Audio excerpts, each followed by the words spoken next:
나를 훈계하신 여호와를 송축할지라. 밤마다 내 심장이 나를 교훈하도다. 내가 여호와를 항상 내 앞에 모시며 그가 내 우편에 계심으로 내가 요동치 아니하리로다. 이 말씀은 시편 16편 7절에서 8절의 말씀입니다. 이 말씀을 통해서 우리가 느껴야 될 것은 다윗은 항상 자기 곁에 또 자기와 함께 자기가 늘 여호와 하나님과 있었다라고 이야기합니다. 우리가 살아가면서 우리 삶 속에서도 언제나 하나님을 만나고 언제나 하나님과 대화를 할 수 있고 언제나 하나님과 묻고 하나님의 응답을 기다리는 내 옆에 계신 하나님 여호와를 모시고 살 수 있고 그렇게 사는 것이 우리 삶의 가장 중요한 것이라고 생각합니다. 그러므로 우리가 언제나 하나님을 만나야 되는데 끊임없이 내 속에서 올라오는 내 자신의 욕망, 또 끊임없이 올라오는 내 생각, 내가 계획했던 것들, 그런 것들 안에서 먼저 하나님을 만날 수 있어야 된다는 겁니다. 내 자신 안에서 하나님이 만나지지 아니하면 내 계획도 내 방법도 내 생각도 그냥 내가 하는 것이지 하나님이 원하는 하나님이 기뻐하는 것을 하고 있지 않다라는 것입니다. 예수님의 제자 가룟 유다는 3년 동안 예수님을 따라다녔습니다.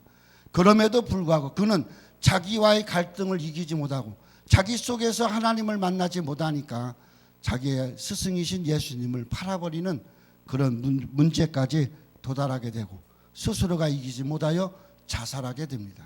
자살하는 사람들의 대부분이 자기 마음의 생각, 자기 마음의 고민, 자기 마음의 스트레스 이러한 것들을 스스로가 이기지를 못해요. 그럴 때 그 속에 내 속에 주장하고 계신 하나님이 있어야 되는데 하나님이 없으니까 자기가 자기 스스로를 이기지 못하고 자기와의 대화가 어긋나기 시작하니까 결국 자기 목숨을 끊어버리고 만다는 겁니다. 또한 우리가 우리 이웃을 통해서 우리가 하나님을 만날 수 있어야 됩니다.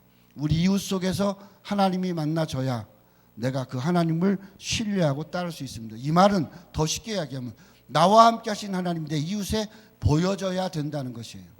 내 주변 사람들이 내가 예수를 믿는 건지 내가 하나님을 따르는 건지 내 마음대로 사는 것이 모르게 된다면 그건 결국은 하나님의 사람이 아닌 것입니다. 오늘 우리가 하나님을 만나고 하나님과 함께 살아가는 사람은 내 이웃에 선한 영향을 미칠 수 있어야 되고 그 선한 영향 속에 하나님이 존재하시고 하나님이 함께 계시고 하나님이 살아있음이 나타나져야 된다는 것입니다. 바울은 그래서 늘 그 삶 속에서 그 필요에 따라서 때로는 장막 짓기도 하면서 그는 때로는 피하고 도망을 다니고 매를 맞기도 하면서 광주리에서 내려서 도망가기도 하는 그 억울함 속에서도 그의 억울함을 주장하거나 내세우지 않았던 이유는 뭐냐? 바울을 통해서 보여지는 예수 그리스도의 선한 영향력이 그가 가는 곳마다 교회를 세우게 되고 가는 곳마다 복음이 확장되는 역사가 일어났기 때문이라는 겁니다. 또 하나는 우리가 보이지 않는 우리 눈에 보이지 않는 하나님의 세상을 느끼면서 하나님을 만나야 됩니다. 이 세상에서 살아갈 때는 우리의 보여지는 현실 속에서 살아가기 때문에 끊임없이 부딪히고 또 생각하고 또 계획하는 대로 살려고 발버둥을 칩니다. 그러나 보이지 않는 하나님의 세계가 있다는 것을 안다면 우리 이 세상에서도 더 조심스러워지고 또 하나님을 기쁘게 하는 삶을 살려는 하나님과의 거룩한 만남이 있을 수가 있다는 것입니다. 바울은 이야기합니다. 항상 내 곁에 항상 나와 함께 내가 일어나서 보니까 나와 함께 계신 하나님을 느꼈다라고 이야기해요. 그러므로 사단은 끊임없이 우리에게 찾아와 억울하고 속상하고 분노하고 괴로운 것을 이야기합니다. 사단의 그러한 이야기들을 이길 수 있는 것은 내 속에 역사하신 하나님은 이 세상뿐만 아니라 하나님이 주관하신 모든 것들 속에서 나와 함께 하시고 나를 증거하시고 나를 표현하시고 나와 계셔서 내가 원하는 것이 아니라 하나님이 원하는 대로 나를 드러나게 사용하신다는 것을 우리가 느낄 수 있어야 된다는 겁니다. 사단의 말을 방치해 두기 시작하면 하와처럼 선악과를 따먹는 일에 들어갑니다. 자기만 따먹는 것이 아니라 자기 남편에게까지도 주는 그 자리에 들어갑니다. 오늘 우리도 마찬가지예요. 우리를 향하여 속삭이는 수많은 이야기들 속에 사단의 이야기가 있습니다. 사단의 이야기는 하나님과 동등되기를 원하고 사단의 이야기는 하나님과 함께 같이 위치해 있다라고 이야기해요. 또 그렇게 하나님의 영향력이 내 영향력인 것처럼 표현할 수 있고 나는 주관할 수 있다고 사단은 이야기해요. 네가 저걸 따먹으면 하나님과 같이 눈이 밝아서 하나님과 같이 될 것이다. 동등의 자리로 유혹을 합니다.